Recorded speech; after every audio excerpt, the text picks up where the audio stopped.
जय श्री हरि भक्तों, welcome back to my channel Shweta Rajput versatile. तो भक्तों, आज मैं आपको अजा एकादशी की व्रत कथा सुनाने जा रही हूँ, तो कृपया करके ये कथा ध्यान पूर्वक सुनिएगा। तो बिना विलंब किए कथा स्टार्ट करते हैं। भाद्रपद मास की कृष्ण पक्ष की एकादशी को अजा एकादशी के नाम से जाना जाता है। पद्म पुराण में अजा एकादशी को बहुत ही पुण्य फलदायी बताया गया है।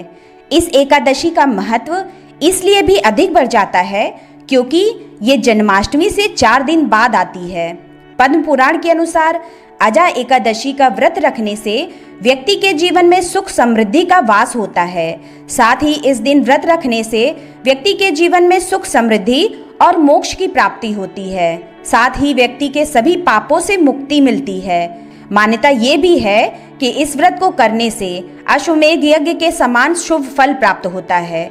अजा एकादशी का व्रत रखने से भगवान विष्णु ही नहीं बल्कि माता लक्ष्मी भी प्रसन्न होती हैं। तो भक्तों, आइए अब हम सुनते हैं अजा एकादशी की व्रत कथा।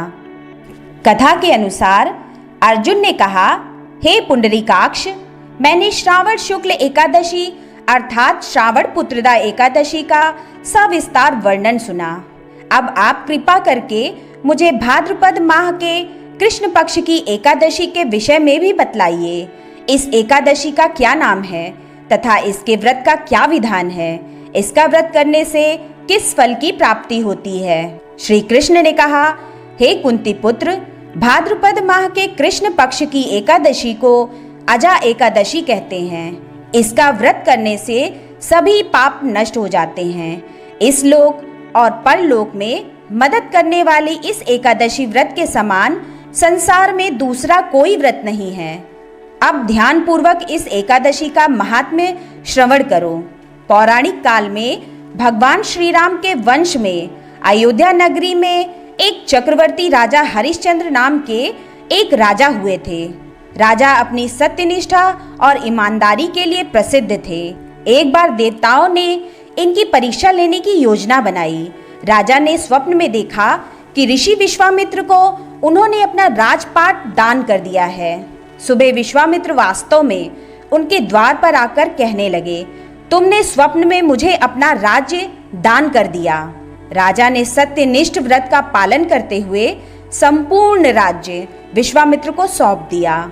दान के लिए दक्षिणा चुकाने हेतु राजा हरिश्चंद्र को पूर्व जन्म के कर्म फल के कारण पत्नी, बेटा एवं खुद को बेचना पड़ा।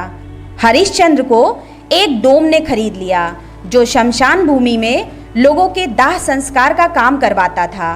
स्वयं वो एक चांडाल का दास बन गया। उसने उस चांडाल के यहाँ कफन लेने का काम किया, किंतु उसने इस आपत्ति के काम में भी सत्य का साथ नहीं छोड़ा। जब इसी प्रकार से उसे कई वर्ष बीत गए तो उसे अपने इस नीच कर्म पर बड़ा दुख हुआ और वो इससे मुक्त होने का उपाय खोजने लगा। वो सदैव इसी चिंता में रहने लगा कि मैं क्या करूं, किस प्रकार इस नीच कर्म से मुक्ति पाऊं। एक बार की बात है, वो इसी चिंता में बैठा था कि गौतम ऋषि उसके पास पहुंचे। हरिश्चंद्र ने उन्हें प्रणाम किया और अपनी दुख भरी कथा सुनाने लगे।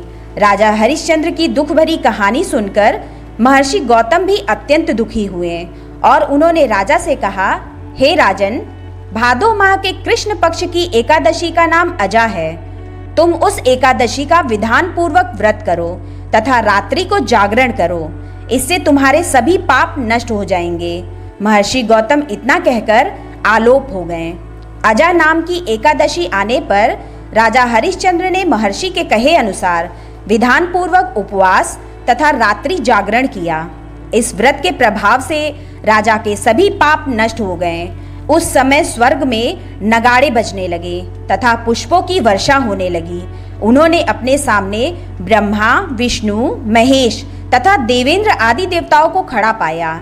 उन्होंने अपने मृतक पुत्र को जीवित तथा अपनी पत्नी को राजसी वस्त्र तथा आभूषणों से परिपूर्ण देखा।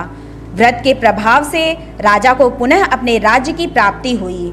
वास्तव में एक ऋषि ने राजा की परीक्षा लेने के लिए ये सब कौतुक किया था, परंतु अजा एकादशी के व्रत के प्रभाव से ऋषि द्वारा रची गई सारी माया समाप्त हो गई और अंत समय में हरिश्चंद्र अपने परिवार सहित स्वर्गलोक को गए।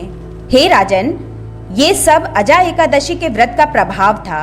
जो मनुष्य इस उपवास को विधान पूर्वक करते हैं तथा रात्रि जागरण करते हैं, उनके सभी पाप नष्ट हो जाते हैं और अंत में वे स्वर्ग को प्राप्त करते हैं। इस एकादशी व्रत की कथा के श्रवण मात्र से ही अश्वमेध यज्ञ के फल की प्राप्ति हो जाती है।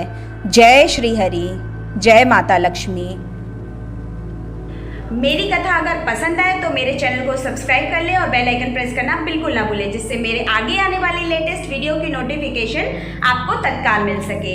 मेरे वीडियो को लाइक एंड कमेंट भी ज़रूर करें। मेरे इस वीडियो को फेसबुक, व्हाट्सएप, इंस्टाग्राम पर शेयर करना बिल्कुल ना भूलें। तो मैं अपना वीडियो यही समाप्त करती हूँ। मिलते हैं नेक्स्ट वीडियो में, तब तक के लिए आप लोग अपना ख्याल रखें। और मेरे कमेंट बॉक्स में जय श्री लक्ष्मी नारायण या फिर जय श्री हरि लिखना बिल्कुल ना भूलें।